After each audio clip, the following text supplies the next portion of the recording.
বাঁচাবেন, এবার বাঁচান। ভয় পাইস না তোরা, আমার মন্ত্র দিয়ে আমি তোকে সবাইরে বাঁচামু। ভম্বলা সাইরা দে বাড়ি ঘর, পাই না কোনো ভয় ডর, তোর ভূতের নানিরে খালি ঘর।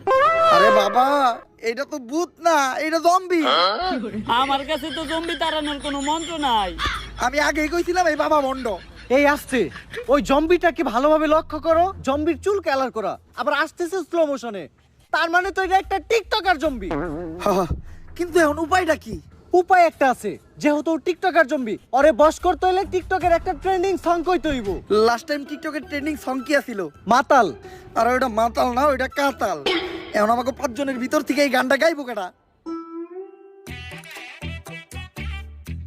আরে আমি গান গাইতে পারি না, তারপরও বারবার কি লেগে আমার এই গান গাইতে কস? বাবা আমাগো সবার জীবন এখন তোমার রাতে, যদি গাও গান তাইলেই বাঁচবো আমগো সবার জান। ভাই এইবারের মতো আমগো জানটা বাঁচান, দরকার পড়লে আপনারা আমার চান্দার অর্ধেক ভাগ দিমু। এই TikToker follow me, trending song কইতাছি, মুদ্রা করো, মুদ্রা মুদ্রা। ও জম্বি তেরি আখ কাতাল, তেরা নাক কাতাল, যেমনে নাস্তাছস পুরা উথাল পাথাল, আঙ্গরে না খাইয়া গুইরা বাইতে জায়গা, বাইতে যাইয়া দেখবি তোর নানি বেতাল। ও জম্বি তুই পুরাই কাতাল, তুই পুরাই কাতাল, যেমনে নাস্তাছস তোর নাইতাল বেতাল, আঙ্গরে না খাইয়া গুইরা বাইতে জায়গা, বাইতে যাইয়া দেখবি তোর নানি মাতাল। ও জম্বি তোর নানি মাতাল, তোর নানি মাতাল। গেছে রে। এজেন্ট, আমি বুঝলাম না, আপনি সব গানে